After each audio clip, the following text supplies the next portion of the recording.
What is your long-term goal piece? Nail polish and piano. What is this? How can I organize my absolute mess of shit music? Good. Hello, my name is Yulianna Avdeeva and I'm here to answer your burning questions about all things piano on Reddit.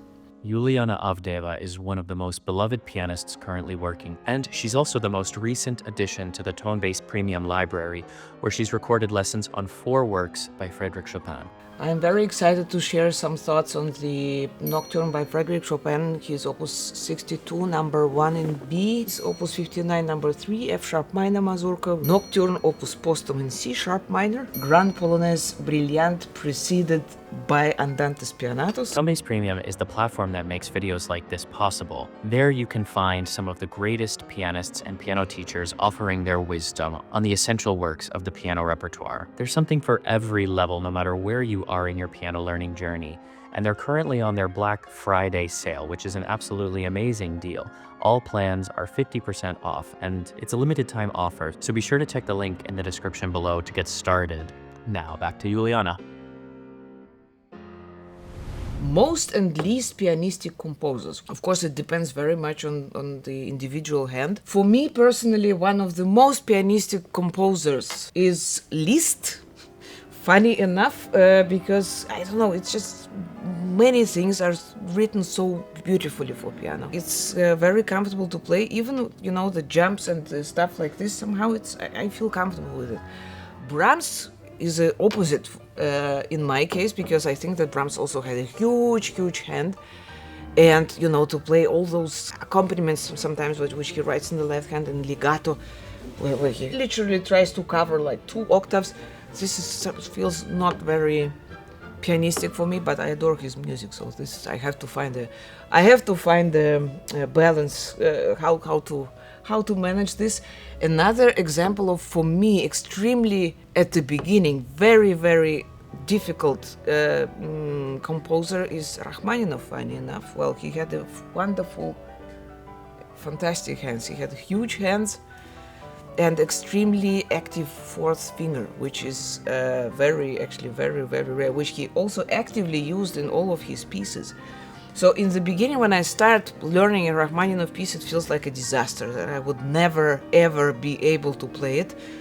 And then with the time, when you get it into your blood, that it becomes your piece in a way, then it stays forever, and it feels like indeed that it's coming out so natural, but also the hands are so warm after playing Rachmaninoff sonata or Rachmaninoff's concerto.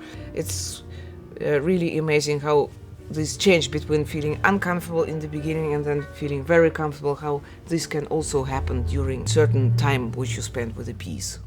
How long have you been playing piano? Apparently, I don't remember this myself, but that's what my parents said, that I had a great fun of trying with 1 finger, because they had an upright piano at home, trying to find a melody with 1 finger of every piece which I have heard. I was 5 years old. That's my official start with 5, when my parents brought me to the special music school called after Gnesin in Moscow.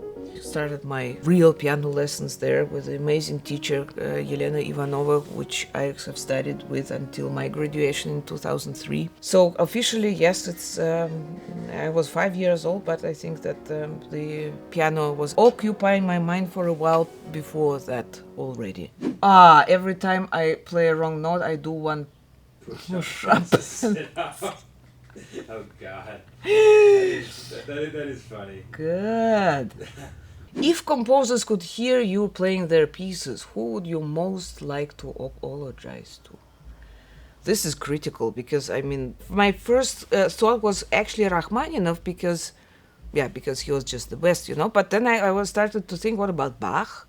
If he would just hear me playing his music on this instrument, which has nothing to do with the original instruments he composed his music for, would he feel happy, or would he, yes, it's a great improvement to the instruments which I had, or he'll say, what is this? Why is she playing my music on this terrible instrument?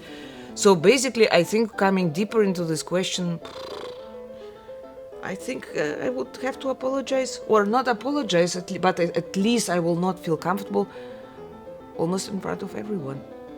That's it.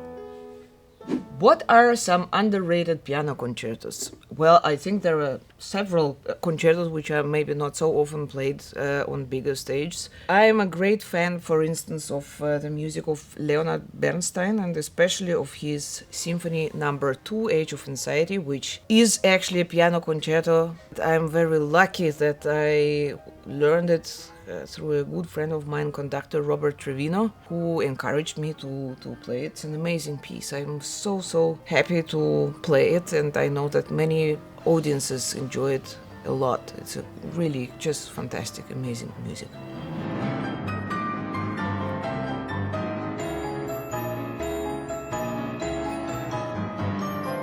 What is your long-term goal piece? Well, I had several. Some of them I have fulfilled, and some, of course, I think that many more are still coming. And I don't think that with every piece, goal piece, which I have learned, I feel like, okay, now my list is getting less. Actually, it feels the opposite. It feels like I have still much more goal pieces. One of my absolute favorite pieces which I would like to learn is Bartók First Piano Concerto. Well, I basically adore Bartók, and number one concerto is of course also one of the most difficult ones, also physically, because it's very demanding. It was a beginning of the new era for piano, and I think it's I would be very happy, and I still hope that I will learn it.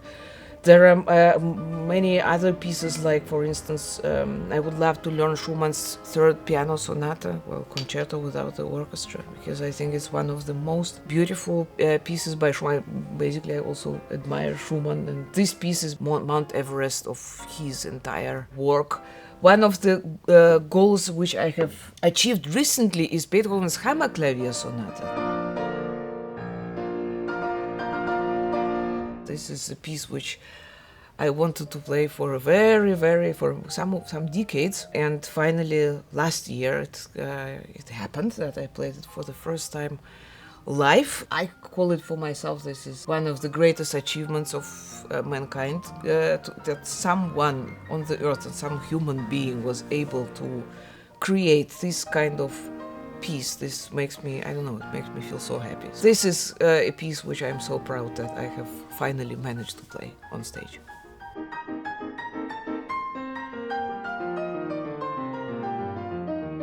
Nail polish and piano. I think this is actually a very beautiful combination. Basically, to be honest, I also used to use by transparent, not didn't use any color. But actually, the nail polish is good for nails of pianists because they make the nails a little bit stronger. Because I still troubling sometimes with the split nails, especially. But it depends very much on the repertoire I'm playing. The worst is when I'm playing Prokofiev. That's fun, because then probably I go really directly with my fingernails, like literally like this, and then I hit the keys and then it just splits. So that can be very painful. So you can choose the transparent, so no color nail polish if you still want to use it. Well, in the last year somehow I stopped using it, but I absolutely agree that this is still, the compromise can be found there.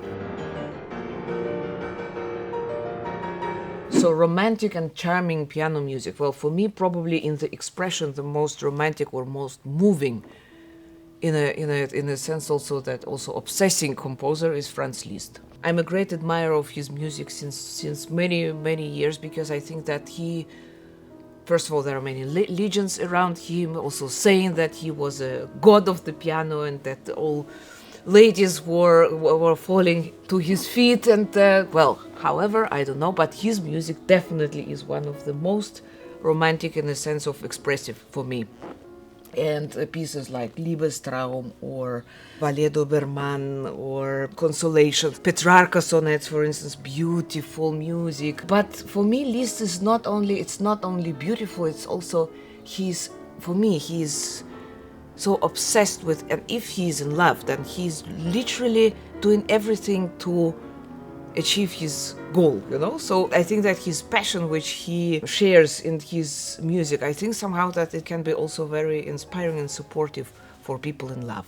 What are your favorite obscure or lesser known composers? Well, this is of course a very interesting conversation about the basically composers maybe which are not so often played. The music of Arnold Schoenberg, for instance, who also lived here in the area for a while, is also not very often performed on the big stages, which is, I think, is a great pity. But however, I think he's still known enough composer. I have done quite interesting encounters about the composers of also of the 20th century, like for instance Mieczysław Weinberg, who was a Polish composer born in 1919, and then he had to leave Poland as the Nazi regime came, and his family was killed in the concentration camp. So however, he came to Soviet Union and became a great friend also of Dmitri Shostakovich, who supported him a lot, but of course maybe also because of this friendship, Weinberg was a kind of in the shadow of the music of Dmitri Shostakovich. He composed amazing film music or movie music, soundtracks, also cartoon music. So my first encounter with his music was as I was a kid, and that was a Soviet version of the Winnie the Pooh. And he composed the music to it, but I didn't realize that that's the same composer who I was playing many years later, also thanks to Gideon Kremer, who introduced the music of Weinberg to me, and we made some recordings of chamber music by Mieczysław Weinberg. I also played the piano pieces by Weinberg, who has been a fantastic pianist himself.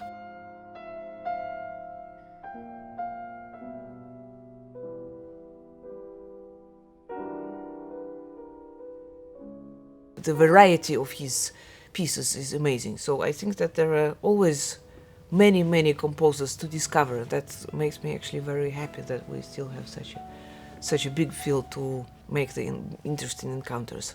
Where to start with Scriabin? Well, this is an essential question, because also Scriabin left us so many pieces in very different styles, and I remember very well my first encounter with the music of Scriabin. I played his mazurka in G-sharp minor, and basically the early period of Scriabin's works was influenced by music of Frédéric Chopin. He composed many beautiful preludes, mazurkas, etudes, nocturnes, so poems. The first three piano sonatas are more classical, and then of course with the 4 and 5, this is already let's say movement into a completely new direction, and then 6 till the end, it's very unique. So I think that for the very beginning it's good also to start with his early period, because it's very beautiful music which he composed back then. How can I organize my absolute mess of shit music? Well, I know the problem, I absolutely share it. So actually the problem is, of course, in my case, that I have big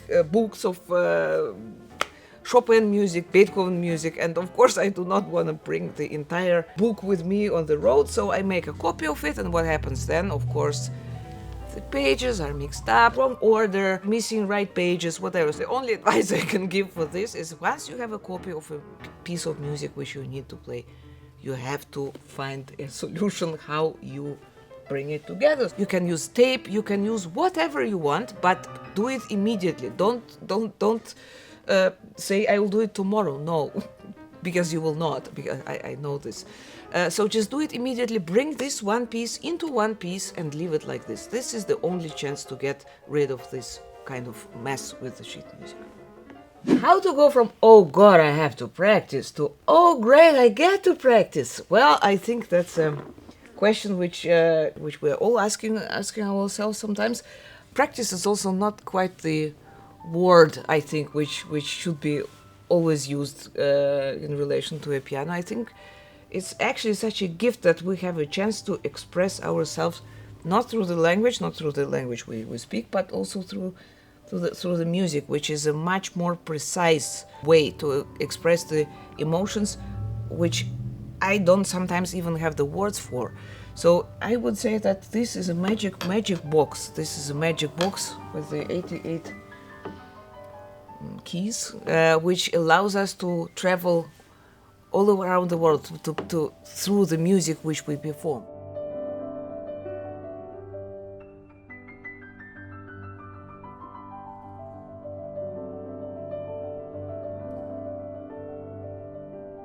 Yeah, just to open our imagination. So indeed within these keys we have a unique possibility to experience things which maybe we will never experience in real, but still, it gives us this opportunity. So I think maybe we can go from indeed having a bad feeling about practice, we can imagine that this is our chance to explore the world. By the way, check our videos with the Tonebase, where we had a discussion about some great pieces by Frédéric Chopin.